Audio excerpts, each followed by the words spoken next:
Good morning. It's Friday, the 26th of February, and here is today's flash briefing. Car parks are apparently in crisis. The HSE has restored a firm to secure justice after a fatal fall. Armac has got the nod on a job in Coventry. The CITB has fixed rates to pre-COVID levels. And there's a monster machine set to make its debut. Welcome to the breakfast show. No, let me try that again. Welcome to the Breakfast Show. I'm your host, Mark Anthony. Happy birthday to singer Michael Bolton and to the babyface assassin Ole Gunnar Solskjaer.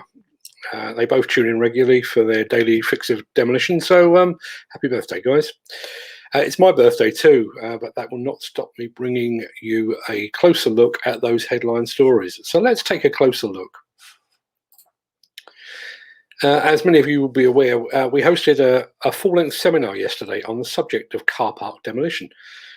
That seminar was kindly sponsored by Amicus Insurance, and it drew upon the experience of Mike Keogh of C&D Consultancy, a man who's got more than 50 car park demolitions under his belt. Mike's presentation, as everybody expected, was insightful, informative, and educational, just as I say, just as we expected.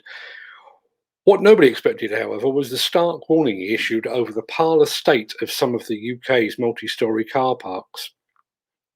Here's what he had to say. I think we've got a crisis amongst the car parks. I think car parks built certainly, post-war through into the early 80s have got a problem.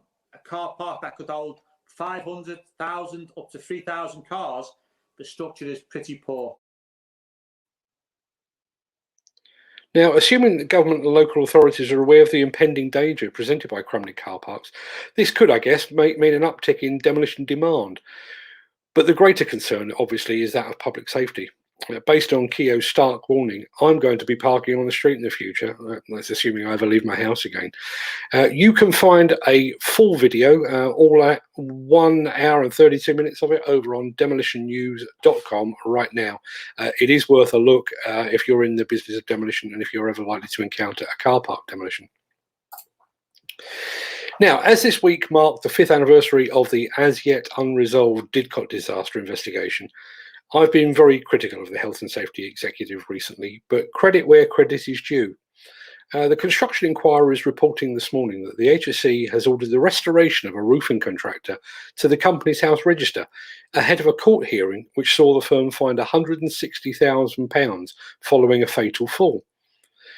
Basildon Crown Court heard how Jonathan Moore, an employee of R4 Industrial Roofing Cladding Systems, was undertaking repairs on a large warehouse roof in the Port of Tilbury when he stepped on a fragile roof light that gave way. The guy fell more than 10 metres to the concrete floor below, sustaining what turned out to be fatal injuries. An HSE investigation found that the repair work was carried out without appropriate safety precautions in place. And Companies House records show that R4 Industrial Roofing Cladding Systems was dissolved in September 2019. But the HSE applied for a court order to restore the firm to the register, which was actioned in February 2020.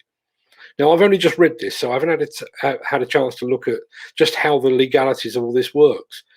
But the fact that the dissolution of a company can be overturned to ensure justice after a fatal accident has surely got to be a positive step. You can find out more about this one over at constructioninquirer.com.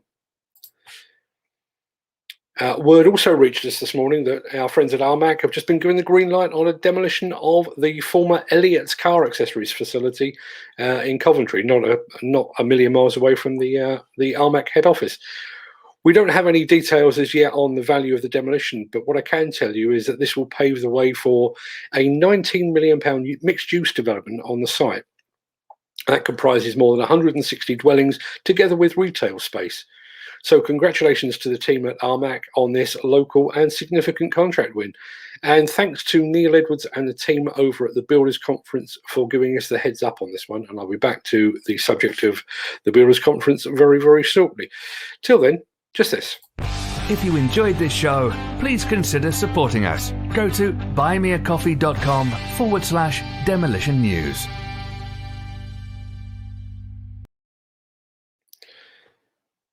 Now, the Construction Industry Training Board, I've been critical of them as well, but they have announced yesterday that they are to fix its levy rates to pre-COVID levels in a bid to help the construction sector back onto its feet in the aftermath of the pandemic.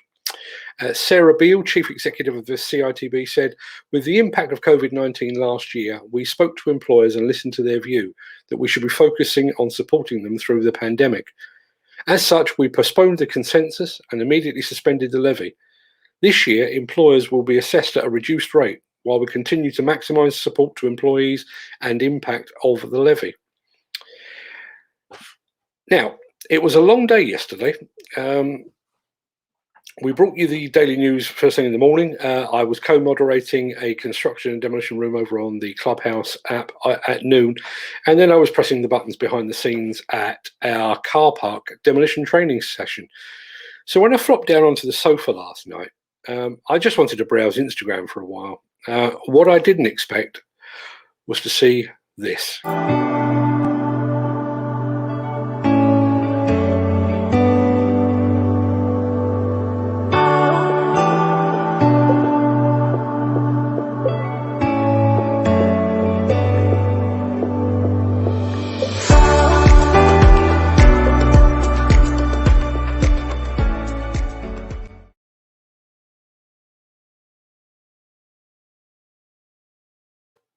Now, my schoolboy French is absolutely terrible.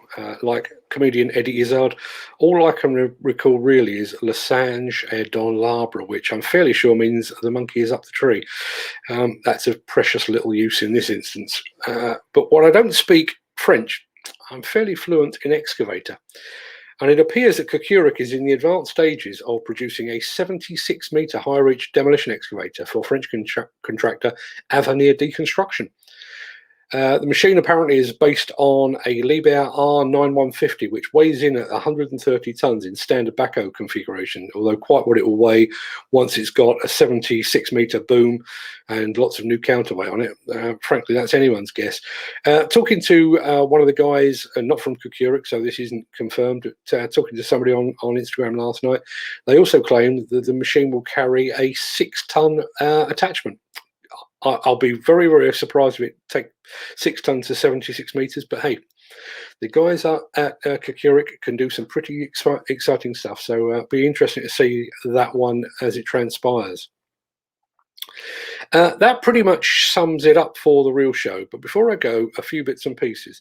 I wanted to say a massive thank you to the team at C&D Consultancy and to the team at Amicus Insurance for helping make yesterday's car park demolition seminar possible and a huge success. They didn't need to. They didn't need to commit the time, the energy, and the finances to helping educate the industry further. They didn't need to give away their insight and education that's probably worth thousands of pounds if you charge it as a consultancy. But they chose to do so. And at a time when some people seem intent on leeching off the industry, it's refreshing and laudable to see individuals and companies working selflessly for the greater good of the sector. That's it for the first week of the Breakfast show, and I've got a funny feeling that when we come back on Monday, we will have some new branding and quite possibly a new name, because Breakfast show is just not working for me. I'll be back here at 10 a.m. on Monday with another of these morning shows, and then I'll be back again at 10:30 a.m. As I predicted earlier, with our monthly business briefing with Neil Edwards of the Builders Conference. The Builders Conference produces the BC Live League table of new contract awards, and it is absolutely flying so far this year. It ended last year on a high with 12 billion or more than 12 billion pound in new contract awards recording in December, and that positivity has continued. So greatly looking forward to speaking to Neil at 10:30 on Monday. That will be here on Facebook, and obviously will be posted over onto YouTube, Instagram, Demolition News, and anywhere else we can think to post it as well. Until then, stay safe, have a great weekend, and I will see you in March. Believe it or not, it's almost March. I hope you can join us then. Now, I paused slightly there because that's where the real show ended, but I have seen some comments. One of the things that I'm very conscious of is the fact that we're turning this video into audio as well, and mentioning comments and stuff doesn't really work in audio. So now I've got an opportunity to actually speak to the good folks that are here. Good morning, Adam. Good morning, Ken, and thank you for the birthday wishes. Good morning to Demolition Jobs, and thank you for the birthday wishes. Good morning, Nick Drew, and thank you for the birthday wishes. Not much cause to celebrate when you get to my age, to be perfectly honest, but yeah, at least it means I get to eat cake today, so it can't be all bad. Just wanted to go back and well, good morning, Neil, and thank you for the birthday wishes as well. One of the things that came out of yesterday and the day before, actually, I've done a couple of very long streams here on Demolition News, and I'm working towards doing a bit of a marathon. My current record as of yesterday is 1 hour and 42 minutes, but there's so much to say, and we get such great feedback from the audience as well, that I'm thinking about doing just and I don't know when I'm going to do it, whether we'll do it in the evening, do it in the day, do it at the weekend, but to do just a general hangout. So my plan basically is to send out details of the date, the time, and the expected duration and that kind of thing, and to come up with some suggested subject headings and see what the feedback is. Speaking of subject headings, one of the things that Mike Keogh said yesterday at the very end of our car park discussion was that he's willing and able to come back and talk about other educational matters. But we're going to let you guys choose. So if there's anything that the demolition industry needs some more education on that isn't being addressed by the regular training courses, then let us know, because Mike is an expert, and if Mike isn't the expert in a chosen field, then I'm sure we can find somebody that most certainly is. Now that we're off the record and the recording proper has stopped, couple of things that came out of today's news. This idea of the HSE being able to restore a company so that a prosecution can go ahead. I find that fascinating. As I say, I don't know the legality of it, and I don't know quite. I must admit, I didn't realise that the HSE wielded that kind of power. But there is always this concern that in the aftermath of an accident, it's quite easy to just fold a company, restart it under a different name, and carry on like it never happened. It would appear that the HSE is wise to that, possibly long overdue, but they're wise to that, and that they do actually have the power to restore a company to Companies House or Companies House register and hit them with a prosecution after the fact. So I thought that was a really interesting one, and I think it was very timely, the fact that it came at the end of a week in which I was very critical, remain critical on the HSE and their handling of the Didcot disaster and the investigation that followed that. 5 years and still waiting for some resolution. But as you can see, that case with the roofing contractor, just trying to check when that happened. Yeah, I think it was a good 3-4 years ago that one happened, and it's taken a while to come to court, as these things always seem to do. But the company itself was dissolved in 2019 and restored a year later to allow the HSE to continue with that prosecution. It's an interesting time, I think. The other one that really stood out for me was, hats off to the CITB, although I've been critical of them in the past, and I think they were very slow to react to the impact of the pandemic. But the other one that really stood out for me was this new machine that's heading for France. When I say it's heading for France, if the guy that I was speaking to on Instagram is to be believed, apparently the machine in question is actually heading for the Caribbean. Not entirely sure how true that is. Not entirely sure how true it is that it will carry a 6-ton attachment. But 76 meters. I've been following the rise and rise of high-reach demolition machines for best part of 30 years, and I do still remember when a 25-meter machine was considered a giant. And in recent years, we've seen machines go from 25 to 30 to 40 to 50, and then there seemed to be almost a peak at around 65 and then 67 meters. DSM then topped everybody with the 70-meter machine, which even now is an unreal thing to see in action. We were lucky enough to see it in action in Birmingham a couple of years ago, and there's a video of that over on our YouTube channel if you'd like to check that out. But 76 meters is that's an absolute monster. Impressive base machine, obviously, Liebherr R9150, which you would normally find in a quarry or a mine. So the fact that that's been converted to high reach, I'm looking forward to seeing that one rolling out.